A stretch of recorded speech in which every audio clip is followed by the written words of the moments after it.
Nasce uma mãe, nasce o quê?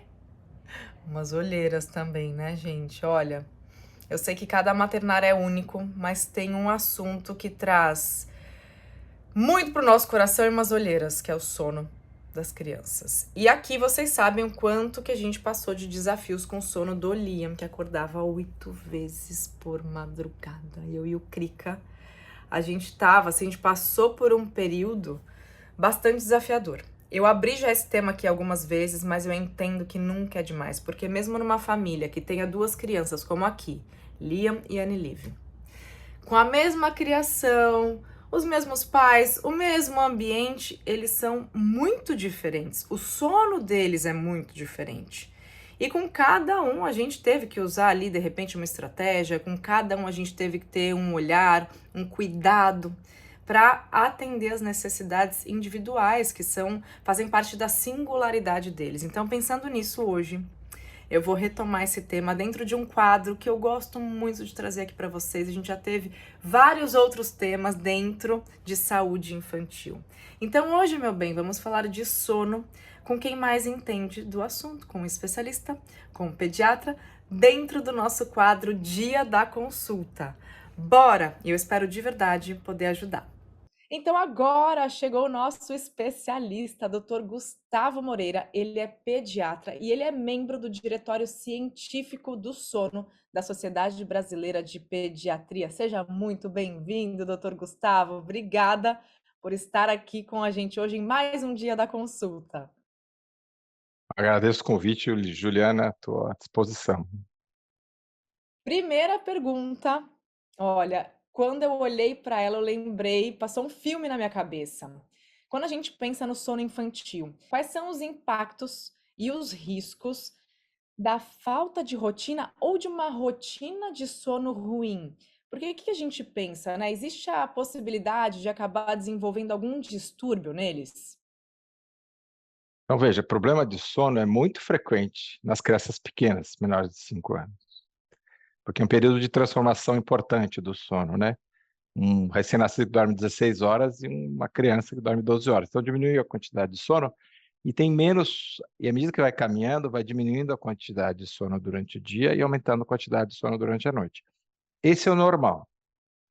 Se tiver alguma coisa que altere isso, vai diminuir a quantidade de sono. E dormindo pouco, a criança pode ter consequências no aprendizado e no crescimento. Então, a falta de rotina, horários irregulares no fim de semana, no dia de semana, as refeições não serem adequadas, tudo isso vai, de certa forma, influenciar no sono dos pequenos, né? Aqui a gente sentia bastante irritabilidade por parte do Liam. E a gente achava que era até algo do temperamento, mas é porque ele estava exausto. E às vezes a gente tem aquela ideia distorcida de que ai, deixa a criança cansada para dormir melhor à noite. E quando pulava as sonecas de qualidade durante o dia, é quando ele tinha as piores noites, com mais irritabilidade, com mais agitação. Então, pensando nisso, doutor, quais seriam as práticas que a gente daqui, né, pode adotar, trazer para essa rotina para preservar, né, dentro do nosso possível, uma boa saúde do sono dos pequenos? Você falou uma coisa importante, né? Colocar as crianças numa maratona ou pular os horários da soneca realmente vai interferir. Então, é importante que a criança tenha uma rotina adequada do horário das refeições, o horário de lazer e, junto, o horário de dormir. E esse horário de dormir tem que ser igual nos dias de semana e no fim de semana. Casais jovens, em geral, tentam colocar a criança no ritmo deles, né? Dormir tarde, acordar tarde e tal, e na realidade é o contrário, né? Você tem que se adaptar à biologia do ser novo que está na vida aí, que dorme cedo e acorda cedo, né? Então tem que. Um bebê pequeno, nos primeiros 2 anos de vida, tem que dormir na hora que escurece, 7, 8 horas, todos os dias. 1 hora antes de dormir, tem que diminuir a quantidade de atividade. Então, exercício físico, pular, correr, né? Alimentos que aumentam, né, o estímulo, né? Então, cafeína, tudo que tem a cafeína. E luz, tá certo? Então, a gente sabe que antes dos 2 anos de vida, a Organização Mundial de Saúde, a recomendação de telas é 0. A partir daí, 1 hora, mas faça para a criança ter exposição e não ser uma pessoa fora do mundo, mas faça isso durante o dia. À noite é a hora de porque às vezes os pais chegam em casa, tem que preparar a janta, arrumar as coisas, e aí liga a babá eletrônica. Na realidade, é o momento de o casal se preparar para cuidar da criança, para preparar ela para o sono, quer dizer, fazer atividades calmas, uma sequência de brincadeiras adequadas para a idade, que não envolve nem estímulo, nem pular, nem tela, mas que envolve caminhar, né, do ritmo da casa em direção à cama para a hora de dormir. Eu sinto bastante, uma questão que talvez quem está acompanhando a gente, vocês podem comentar, tá, pessoal? É que as crianças sintonizam muito com a nossa energia. E eu tenho bastante energia à noite. Então, muitas vezes à noite eu queria fazer, resolver, limpar, arrumar e ficava indo para lá e para cá. E o Liam já tinha mais dificuldade com sono, e até a Annelive, minha filha mais velha, que sempre dormiu relativamente bem, muitas vezes eles demoravam demais para entrar nesse estágio, né, de desacelerar. Então não adianta a gente querer pôr para dormir sem fazer o desacelerar. Tem uma frase, doutor, que eu vi outro dia, porque até hoje eu pesquiso muito sobre o sono, inclusive para adultos, né? Porque eu aprendi muito dessa minha experiência que foi bem desafiadora, que não tem como a gente estacionar um veículo a 70 quilômetros por hora. E a mesma coisa é a gente com o nosso corpo, tem que ir desacelerando para você poder parar, para você poder estacionar, para poder regenerar. Então, pensando assim, é, qual é, de repente, a gente sabe, né, que pensando no ciclo circadiano, anoiteceu o melhor momento para essas crianças dormirem, mas em relação à quantidade de horas que a gente falou no comecinho, a criança dorme muito mais que um adulto, né? Como fica essa conta? Quantas horas por noite? A gente soma também as horas de soneca nessa conta ou não? Sonecas, mas antes de falar do tempo do sono, vou falar essa coisa do ritmo circadiano, né? Porque a gente tem um relógio endógeno lá no cérebro que ele controla nossas atividades do dia, de atividade e repouso. E a luz é uma coisa que influencia muito. Mas entre as pessoas existe uma variabilidade.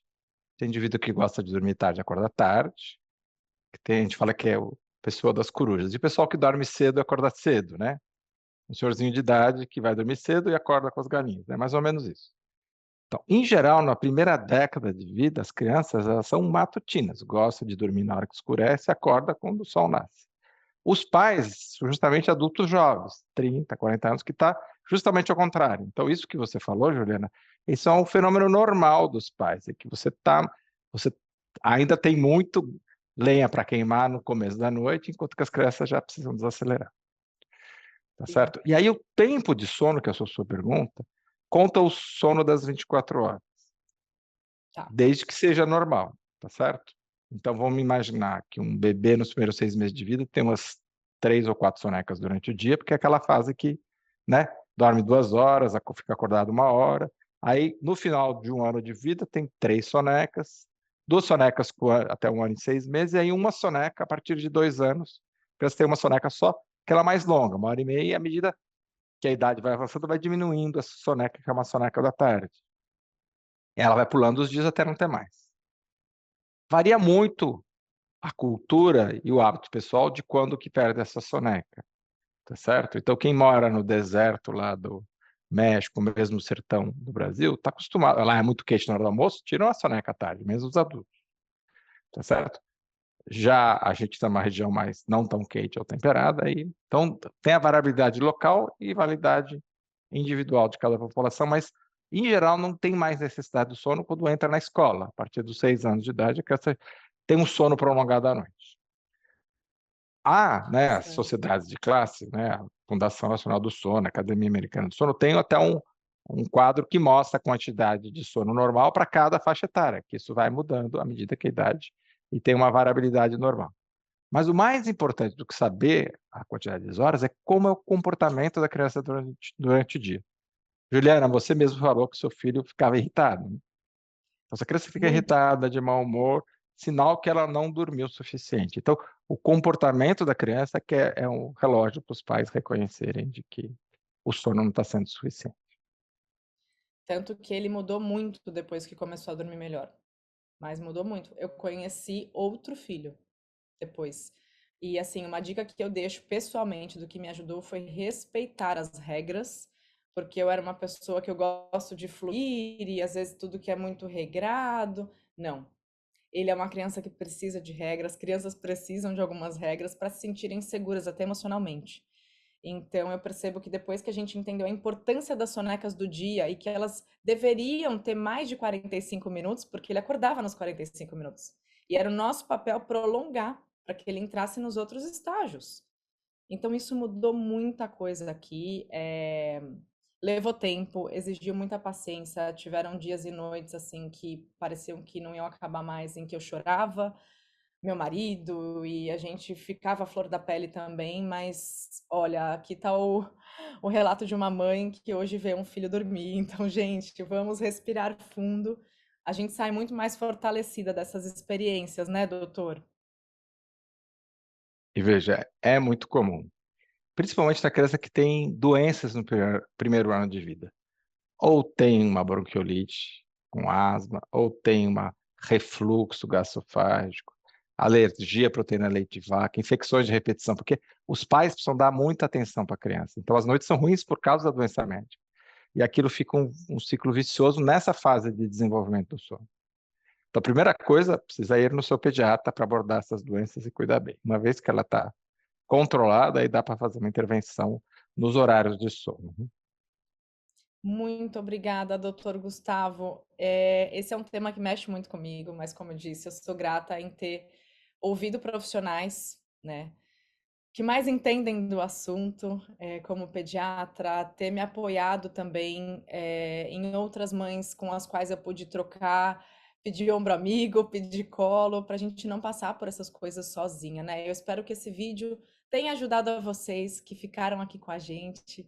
Esse é mais um dia da consulta dentro da campanha Mais que um Palpite, que é uma parceria da Pfizer com a Sociedade Brasileira de Pediatria, e a nossa alegria é poder te ajudar com os desafios da maternidade e também na proteção à saúde das crianças. Esse é o nosso papel e eu me sinto muito honrada em fazer parte dessa campanha e desse movimento. Doutor Gustavo, muito, muito obrigada pelo seu tempo, pela sua sabedoria, por nos amparar nessa jornada. Não, agradeço o convite, espero que as informações sejam úteis para os seus seguidores e estou à disposição. Muito obrigado.